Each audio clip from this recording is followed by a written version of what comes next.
So I guess my question to you is how do we unmute people, or can they unmute themselves? We can unmute people. Okay, so you're in charge of that? Sure.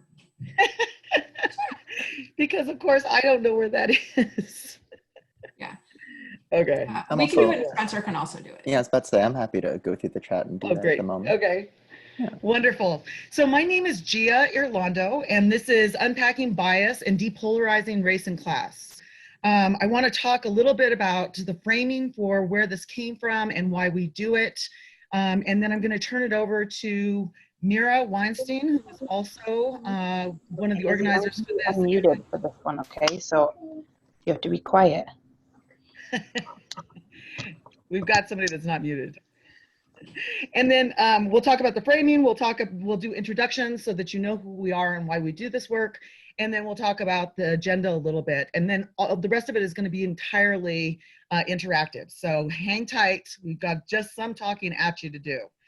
So I want to start with saying that we all learn bias by just being born in a world that actually prioritizes profits and oppression over people and peace, right? Goodwill.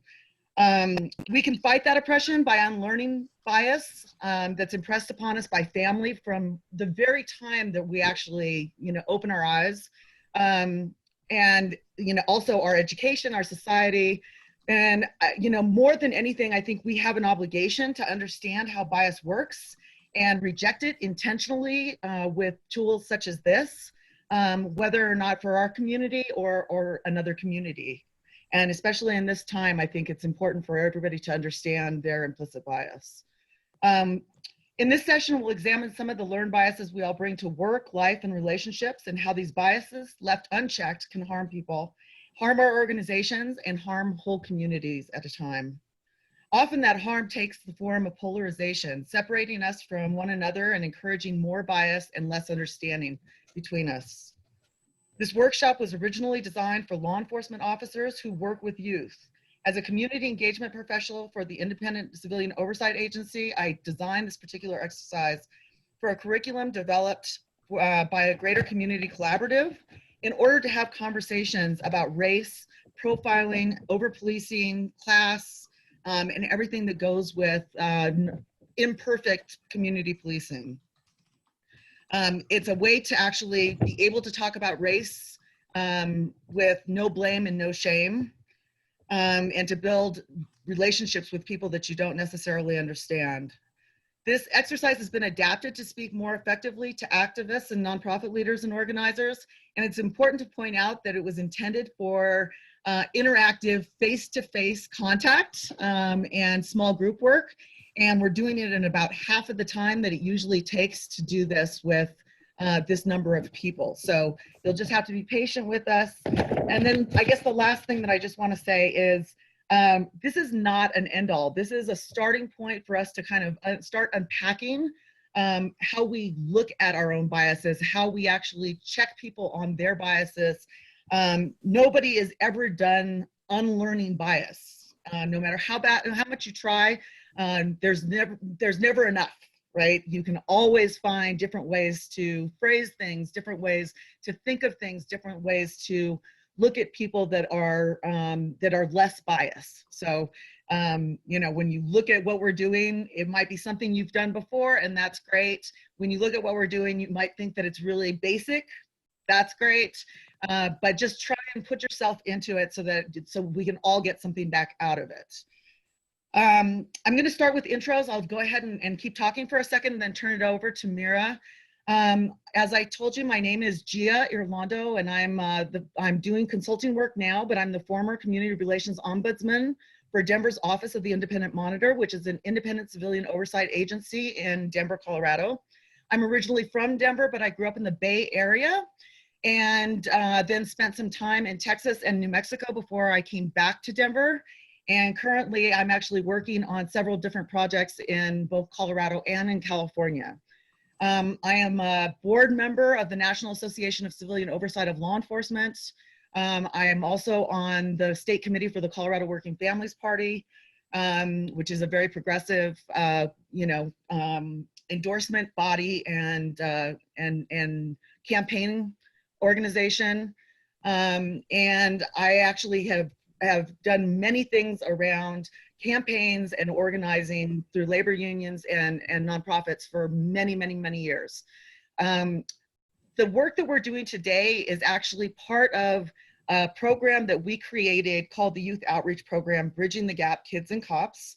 It's now evidence-based, and it brings youth and law enforcement together with community facilitators to actually get to the bottom of where their friction is and to build relationships and understanding about how people need to interact when they're with each other and there's stress in the situation. So for youth, that means understanding their rights and also listening to their intuition about where that officer is at.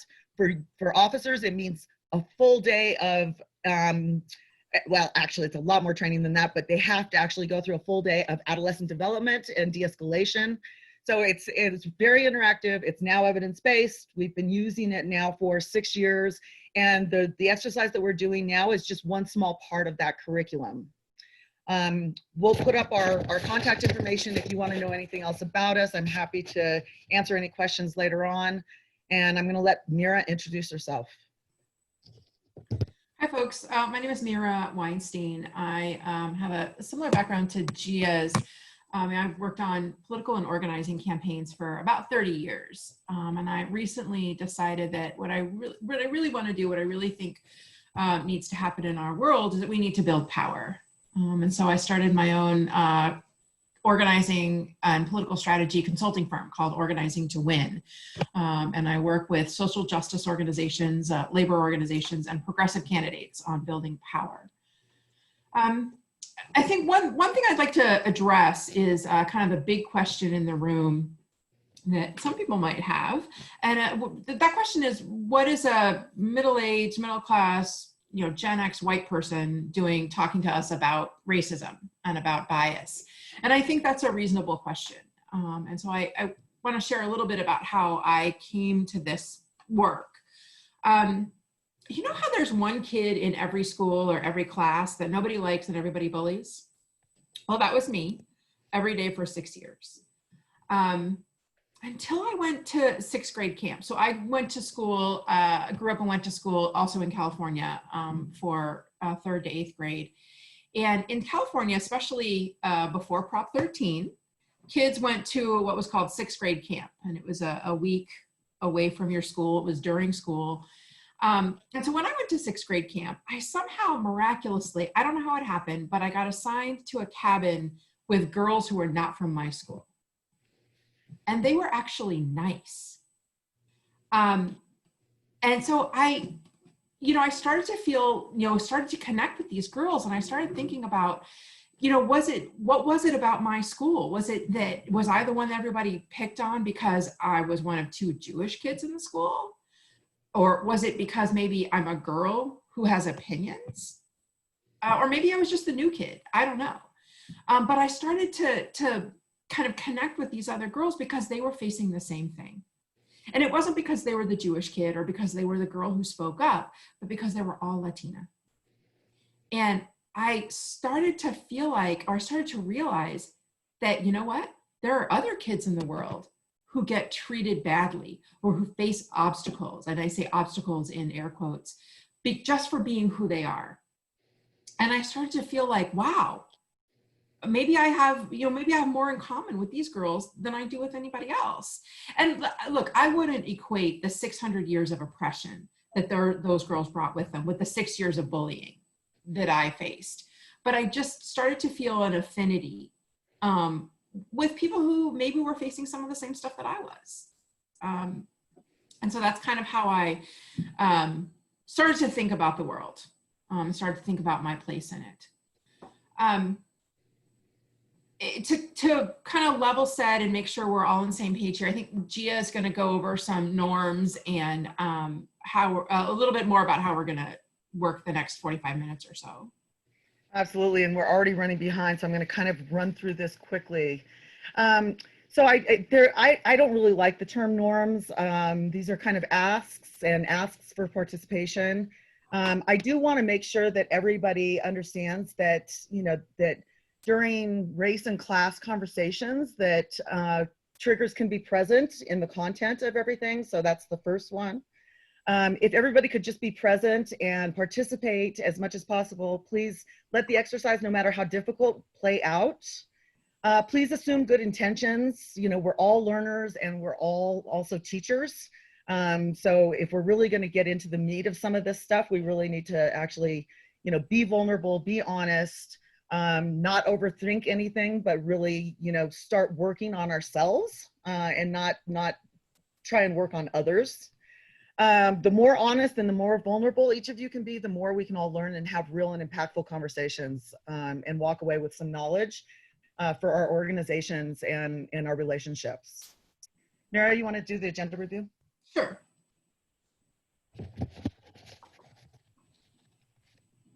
So here's how we're going to spend the next 40 minutes or so, just so you have an idea of what you're getting yourself into. We did some introductions and Gia laid out kind of the framing. I'm going over the agenda now. We're going to look at some photos. Most of the session will consist of looking at a photo, answering some questions, then looking at another photo and answering some other questions, and we'll have some discussion about that. And then once we've done that, we'll come back together, or we'll be together the whole time, but we'll reconvene and we'll compare notes. We'll kind of talk about what you thought about the pictures, what the answers were, and learn a little bit more about each other. And then we'll do some debrief and we'll wrap up. That's kind of our plan for the next, what do we have, 43 minutes or whatever it is. So let's take a look at our first photo. We're going to go pretty quickly through all of this. And as Gia said, you don't want to overthink it. We just want to kind of talk through it quickly and be honest, right? The answers are anonymous. Nobody's going to call you out on your answer to anything. So I'm going to put a link in the chat to a questionnaire. And so when you see the photo, if you could click on the link, and it'll take you to a form where you'll just answer some questions about the photo, and then we'll come back together and we'll talk about it for a few minutes. Mary, if you'd like, I've got that link. I can drop that. Oh, you got it. Never mind. Done. Done. You beat me to it. So there's the link, and here's the photo. So we're going to give about 3 minutes or so to answer the questions, or we're going to be quiet for those 3 minutes and give you a chance to answer.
So let's take about 1 more minute or so, and then we'll come back together and talk about the answers.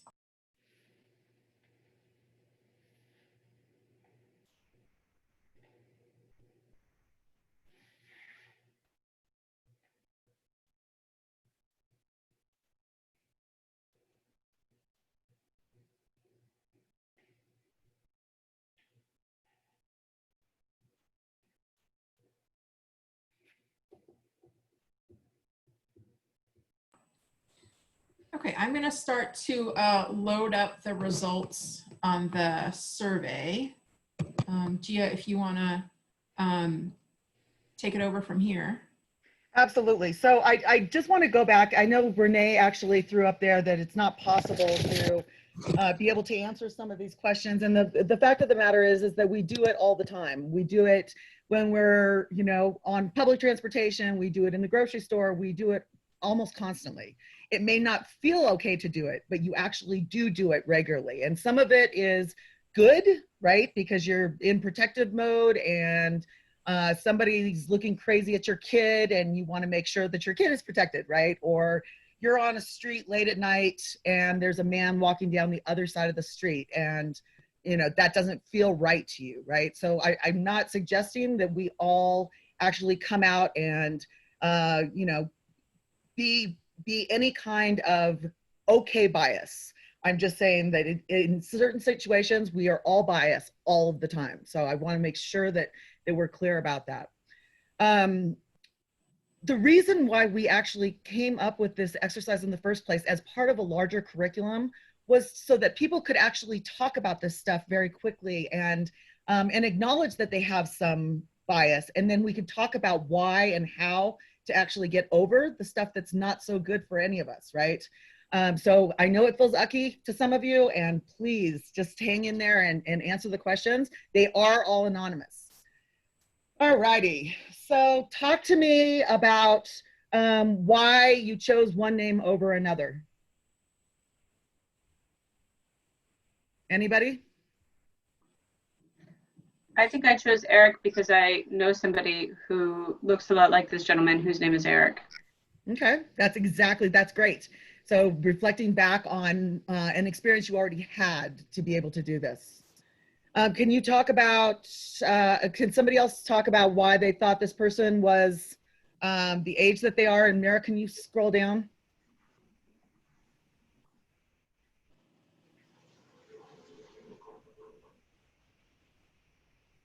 Race, ethnicity. Does somebody want to actually talk about the race, ethnicity?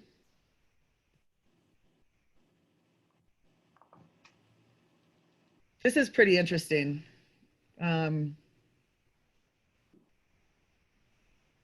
It really is telling me that we could actually all almost be a lot of things, right? Some college or a college degree, that's great. That's actually a resounding politically correct answer. Want to scroll down? Means of transportation, car. Ooh, we had 2 cars there. Interesting. Let's talk about earnings. 51 to 100, 20 to 50. So that's actually pretty interesting. I'm curious to know where you guys live and if 20 to 50 is living wage. And then go down a little bit. All right, so I'm gonna kind of leave this here. I want you guys to actually give me some feedback. It would be great if we could actually have a conversation about why you chose some of these things and why you didn't chose others. And if you had any kind of ucky feeling about having to even give somebody a name that you didn't know. Also, just FYI for folks, this is Spencer, the volunteer here. I've given everybody who's technically able to the option to unmute themselves and speak in case you are not aware. So we can hear you verbally if you unmute yourself.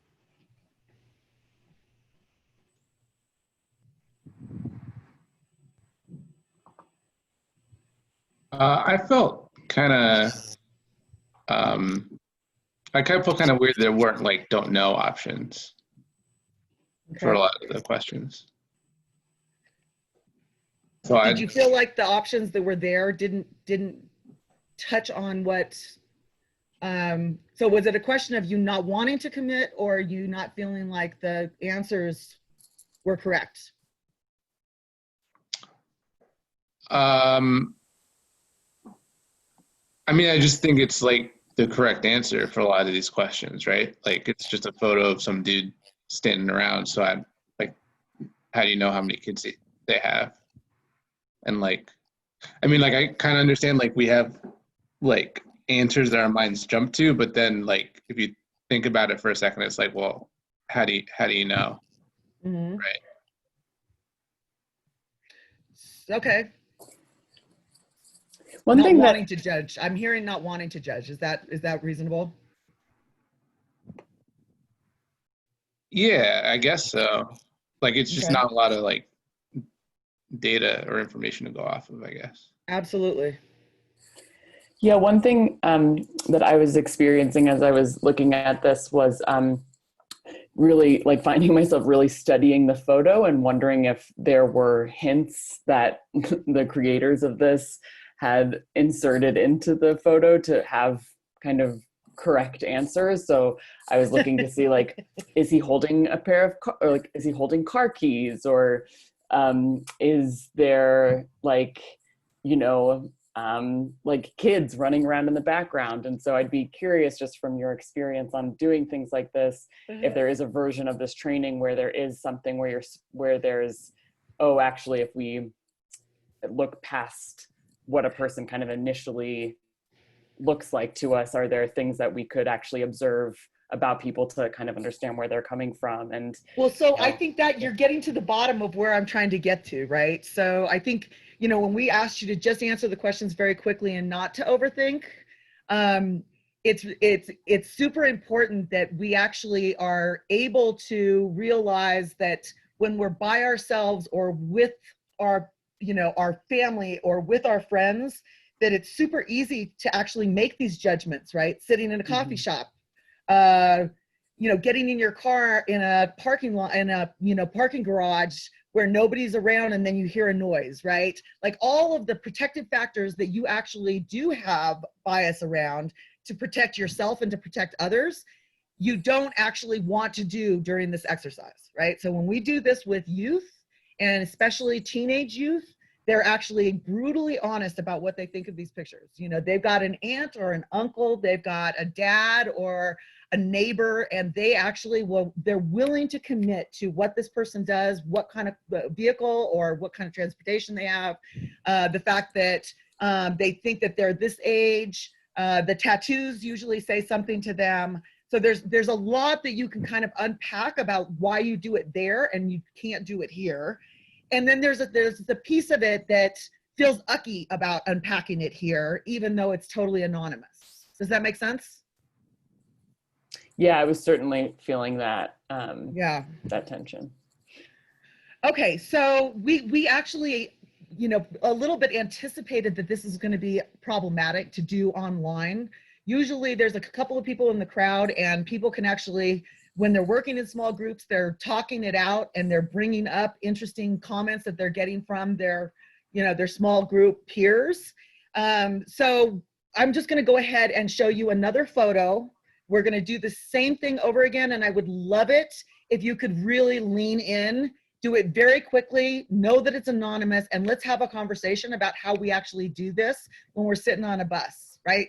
Let's do this when we actually are walking by a homeless park. Let's do this like we actually need to have the discussion. Yeah, and there's going to be another link. It's a separate link. Whoops. And as soon as I get the Zoom to let me chat, or actually, Spencer, do you mind putting that second link in the chat since I can't make it happen right now? Not at all. Let me grab that from the email. Thanks. There's a second link with a second set of questions. If folks could take a look at that, and we'll give you another 3 minutes to work on it. All right, link is posted in the chat, everyone. Thank you, Spencer.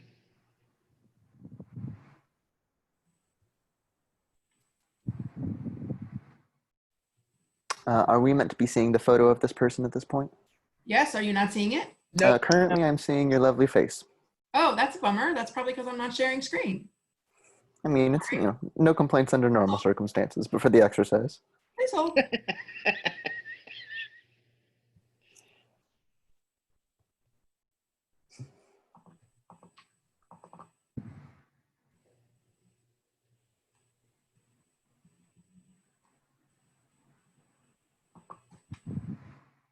We've got the same guy. Yeah, I'm still looking at Eric at the moment. That's who Yeah. you're supposed to see. Wonderful. Thank you. Yeah, thanks for bringing that up, Spencer. No problem. All right, 3 minutes. Do it quickly.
Another 30 seconds.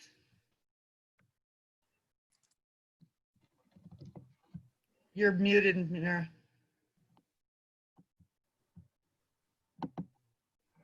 Yeah, let's we'll get started in just a second or two.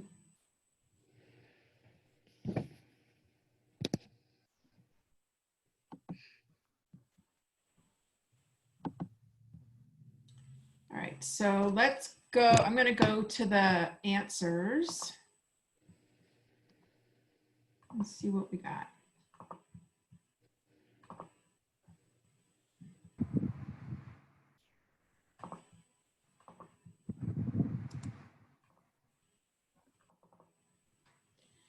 Okay.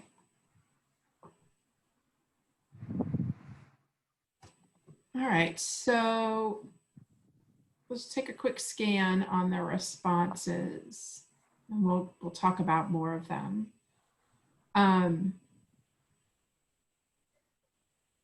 So let's talk about her name. I'm curious about how people came up with their guesses about this. What was the, looks like a lot of people picked Imani or Rashida.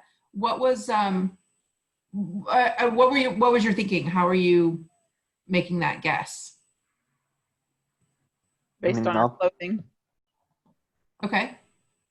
Yeah, I was going to say the same thing. I'll throw myself under the stereotype bus and say that when I see a headscarf, I will generally assume that a Muslim name or a Muslim affiliated name like Amani is more common than a Sherry.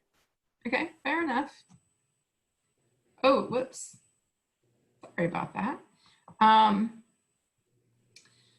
What about age? I'm always terrible at guessing age, so I'm curious how people made their assessments of her age. Facial wrinkles. Mm-hmm.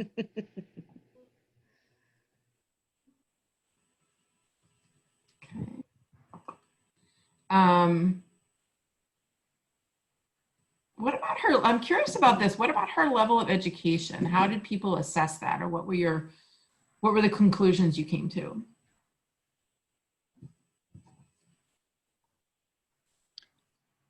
I think I have some biases about access to education, particularly for older Muslim women. Okay. Can you talk a little bit more about that? Yeah, I think that, in answering quickly, I just, I think it's uncomfortable to sort of say out loud, but I feel like there are some stereotypes around women in Muslim predominant countries and their access to formal education. Mm-hmm. I see. In my own personal experience, the only adult Muslim women I know are either American born and have, usually in those cases, either chosen or not chosen to go on a higher education, or first generation immigrants who either moved at a young age and did not go through secondary education in the American school system, or didn't choose to in their home countries for whatever reason. Mm-hmm. Mm-hmm. Yeah, basically based on her clothing, I thought she was probably from a third world country, so she didn't have access to higher education. Yeah, I mean, I think we sort of get these cues, right? We look at we're taught to take cues and learn from them. So I think that, a lot of people saw similar things. What about income? How did you think about what this person's income might be?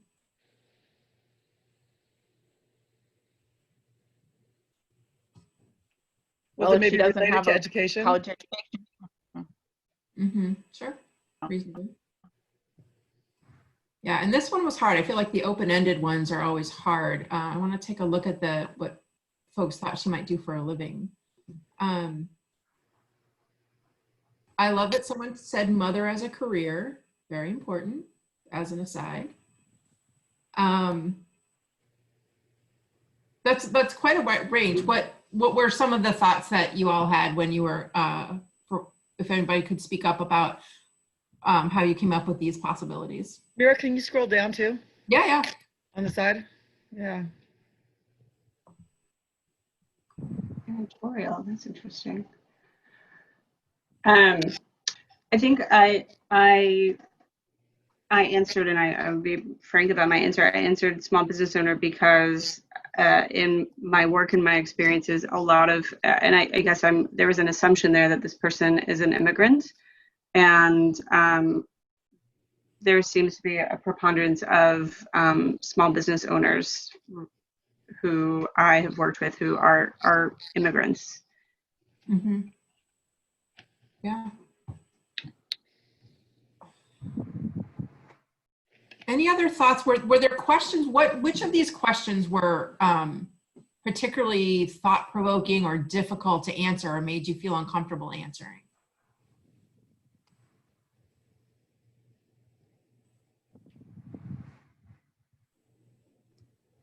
I think the mode of transportation question struck me a little bit, because that to presume about that presumes generally some things about somebody's class and their income. That's super interesting, because in Denver, especially where these pictures came from, we've actually been building out a mass transit system, and there's a constantly, you know, this fight about making sure that people who need mass transit have mass transit, but that it is also convenient to people who want mass transit and would like to make the environment cleaner, right? So it's always a gentle kind of compromise where bus lines go and how late they go and how early they start and all of that good stuff. So that's interesting. And I know that everybody's from throughout the country, so. I think that's also really interesting in light of the pandemic, an interesting consideration as to when public transit runs and when it doesn't, and safety versus accessibility. I felt myself resisting guessing in almost everything because it seemed like in my head I heard the phrase, you're not supposed to judge people by how they look. So I kept, you know, I was always torn about any answer. Yeah, and I think that's an excellent point, Carol. And I think where the question is about the bias, right? When you hesitate to answer, there's an answer back there, but if you think it's not the quote unquote right answer, sometimes that holds us back. And so we're interested in hearing how, like, people's first thoughts, like what were your first thoughts about the questions and answers, to dig in a little bit and see if we can figure out where that comes from and how we can manage those biases. Okay, good. Actually, that's what I was thinking you wanted. Yeah. Any other questions here that felt particularly difficult to answer or particularly bias provoking? Nigerian high life. Well, I'm curious about that answer. Where did that come from? What were your thoughts behind that answer?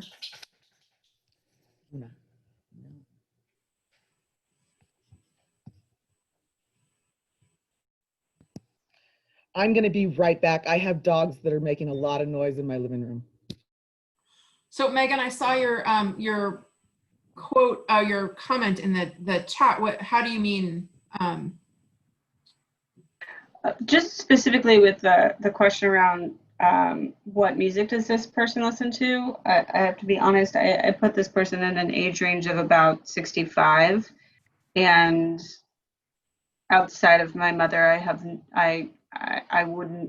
no idea what a person who is 65, what kind of genre of music they would listen to, because I've seen it across the board. So like I wouldn't know how to answer that question. But I think it's partially related to my biases about folks that are older than me. Are there folks who saw either of the pictures and it kind of triggered an experience you had or a person you knew, it reminded you of somebody? Were there any experiences like that? So I live in Harlem, and this is like, both pictures are my entire neighborhood all the time. And so it was really hard for me to have kind of a stereotype or a bias because each of those people are so unique and different in my community. Mm-hmm. So actually it was like weird in an opposite kind of a way for me. Uh-huh. Yeah, that's a totally valid reaction. Were there any, did it kind of trigger memories of a particular person that made you think of an answer? Speaking for myself, in a community with decidedly less Black people surrounding me, she reminds me of, in particular, 2 adults in my life. And so any answers I imagined were absolutely based on my experience with those people and what their interests are and what their life experience was. And it looks like Trinity in the comments has also added that her best friend is a Black Muslim woman, and answering questions was using judgment from understanding her shared experiences. Trinity, were there any answers that your friend, thinking of your friend, inspired in you? I will speak on the technical side. It looks like Trinity's version of Zoom will not allow her to join us vocally, but if she wants to put something in the chat, I will happily read it out. Oh, that'd be great. Yeah, Trinity, if you could chat to us, we'd love to see it. And Mira, we're actually 10 minutes out, and I want to make sure and get through our agenda real quick. Okay, so let's do this. We want to move on to our next step, and we're going to talk more about the answers and what we are learning from this. So hold on just a second.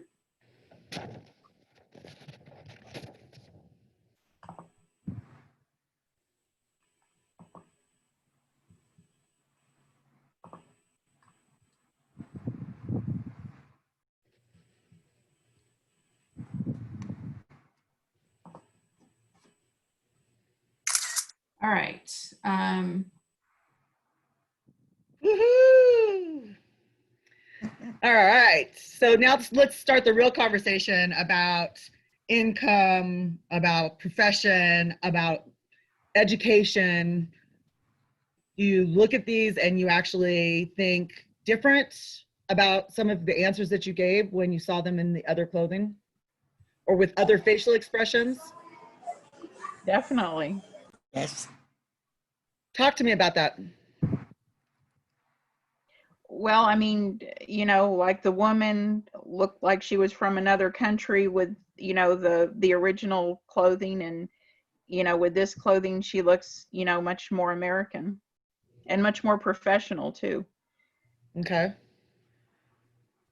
Any thoughts on the gentleman on the left? It's, Go can't ahead. see the, Sorry.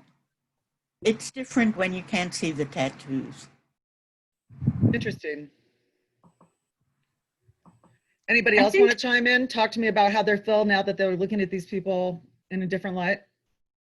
I think the thing that strikes me right here is my biggest point of uncomfortableness is how these people were feeling when they were photographed in one way and then when they were photographed in another way, and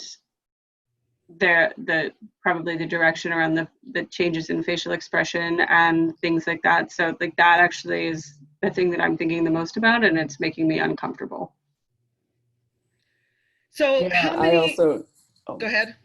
I was going to say that I have a similar reaction, especially with the guy on my left, the smile, like how different the feeling that I'm just getting from seeing him smiling and recognizing that you know, the bias that brings up in me, and how much as a woman I hate it when people tell me to smile, and sitting in that discomfort is like is definitely something I'm also experiencing. No, it's super uncomfortable. There's nothing that's comfortable about actually having to look at the things that you need to work on in yourself and through the eyes of something like this and through other people's experiences with the same instruments, right? So I want to actually just ask a question that you know, you guys are welcome to answer. So how many of you have had to run to the Walgreens in the middle of the night for a sick baby or for medication or for milk at 6 o'clock in the morning and went ahead and wore your pajamas and flip-flops and weren't at your best? Right? And so I think, you know, part of what's easy for us to do is to jump into that mode where the smile makes a difference, the tie makes a difference, the tattoos make a difference, the suit makes a difference, but we're not actually unpacking that everybody is really complicated. Everybody has a story, right?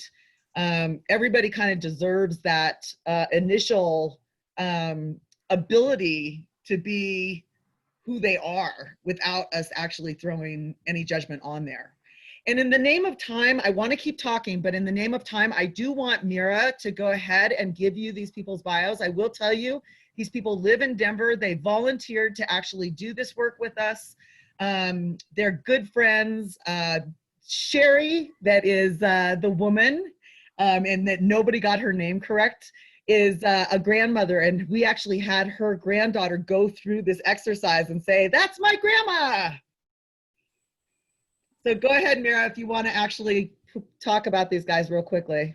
Yeah, so here's what when each of these folks filled out the questionnaire for themselves, and here's how they answered. And I'm curious to know, like, if folks have any feedback or things that surprised you. I'm just curious about the clothing that they wore in the two photos, and if that was their clothing or if somebody had Their clothing. Their that was clothing. their We asked them clothing. to bring something casual and something professional. Why do you think that makes a difference, Carol? Oh, well, you know, I was thinking about that too. I just, class. So the woman, Sherry in the more ethnic clothing versus, I can't place her class. And I thought that a lot, but I might be able to place somebody's class based on Western clothing. You know, I feel like with a lot of these things, we take cues, right? We're taught, we learn to take cues. And I think what this exercise, when I did this, brought up for me is that I need to question those cues. Like if somebody in authority tells you to respond to a cue in a certain way, they might be wrong. And we have to question ourselves and how we respond to those cues. Because if we don't, the assumptions we make can actually harm people. They can actually affect our relationships. They can affect how we work with people. And I'm curious about, you know, if you think about it that way, how do you think the assumptions that we make about people, about some of the answers that we all gave, how can those assumptions actually harm us or affect our relationships?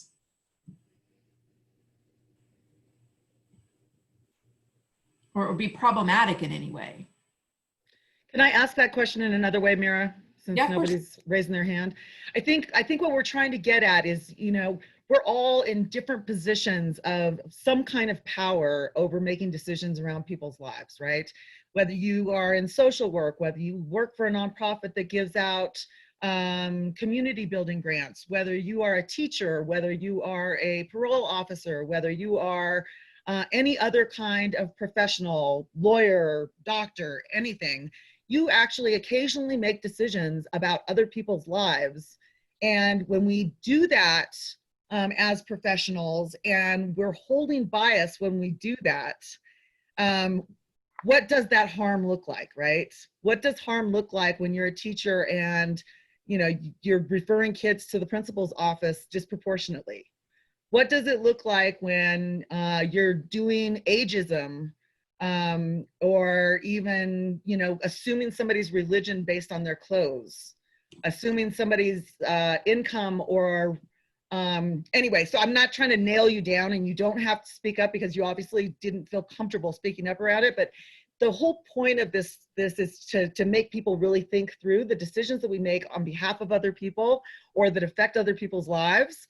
And, you know, rethinking all of that based on how people, you know, present any given day or in any given set of clothes, or with a smile versus a non-smile, with you know, a green park background behind them or bricks behind them, right? Like all of the different things that you guys were trying to notice in all of these pictures are all of the things that we judge people based on when we just take that quick look. And it's pretty uncomfortable, but it's real that we need to actually address it.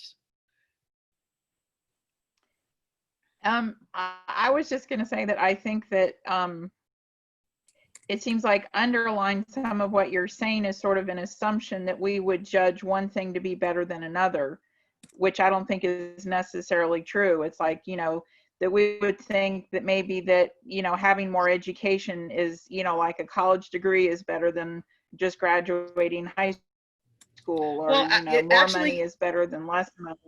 Absolutely. So I think I make that assumption based on the analytics.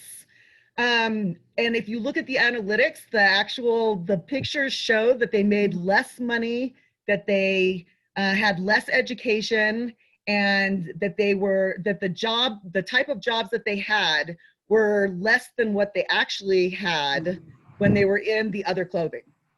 So I don't know, Mira, if you want to pull up an example of that, but she didn't even look like a Sherry to any of you, right? She was Imani, she was Rashida. Eric actually was a mechanic, and he made under $50,000 a year. But what I'm saying is, to some people, that could be an asset instead of a detriment. You know, I mean, that's. Yeah, maybe.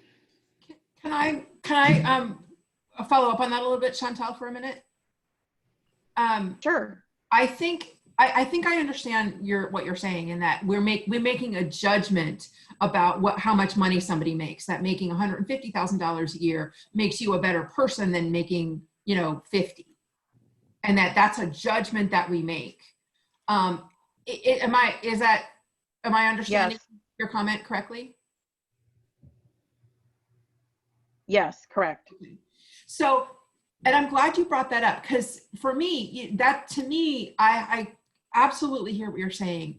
And what it says to me is that that's another cue, right? We have another cue that brings up another bias. We have a bias. We are taught that we have a bias that if you don't make enough money, or if you're poor, if you're low income, then you're just not working hard enough and you must be lazy. And so that bias affects how we interact with the world.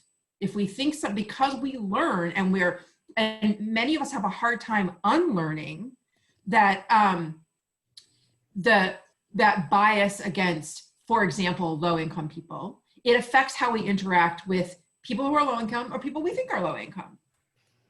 And so what I try to do, just for myself personally, is unlearn that bias. Because it has a real harm and a direct effect in how I interact with other people. Yeah. So we're over time, but I want to make sure that we get the next slide up so that you guys know where to find us if you have additional questions, or if you have thoughts and want to email us. I want to acknowledge, Megan, that it is totally valid that during this time that it seems like it's the smallest of work to actually take this on. But if you look at the disproportionality in terms of the people that are getting sick, the kids that have to go back to in-person learning because parents don't have childcare, if you look at the disproportionality of everything that has come out of this pandemic, you can actually see why this is exactly ground zero on trying to figure out how to use this as an equity tool and to work on our own issues around equity. I really feel like race and class is at the base of the extreme polarization that we're in right now. And if we can't get beyond race and class individually and with our friends and with our family and with our neighbors, it just leads to more of the craziness that we've been watching and encountering for the last 3.5 years, and that we have the opportunity to actually beat, but won't if we don't. So there's my thoughts on that. I also would just say that, again, this is just a beginning thought process, pushing your buttons to try and get you to figure it out. You don't unlearn bias. You can check your bias. You can learn better mechanisms than bias, but you don't ever unlearn bias. So, you can learn to eat more different kinds of food and hang out at different kinds of theaters and, engage different friends, but you don't ever unlearn all of your bias. That all of us have it. All of us who even came up with this and are on the panel have bias. We work on it every day. We check ourselves every day. And when you get comfortable enough, you can actually check your friends, right? So me and Mira check each other constantly, right? And it can be really unpleasant and it can be really uncomfortable, but it's necessary to actually push those boundaries and make this, this crazy world, especially now, a better place for all of those people that are feeling judged, are feeling disproportionately impacted, and that really need us to get our shit together. All right, well, thanks everybody for coming. It was really great. I appreciate the participation. I want to give a shout out to Spencer for running our tech. And thanks to everybody for coming and commenting and participating and opening up, because some of these questions were tough to answer, honestly. So appreciate that. I think we got to sign off now so we can go to our next thing. Bye, everyone. Thank you. Thanks for joining us, folks.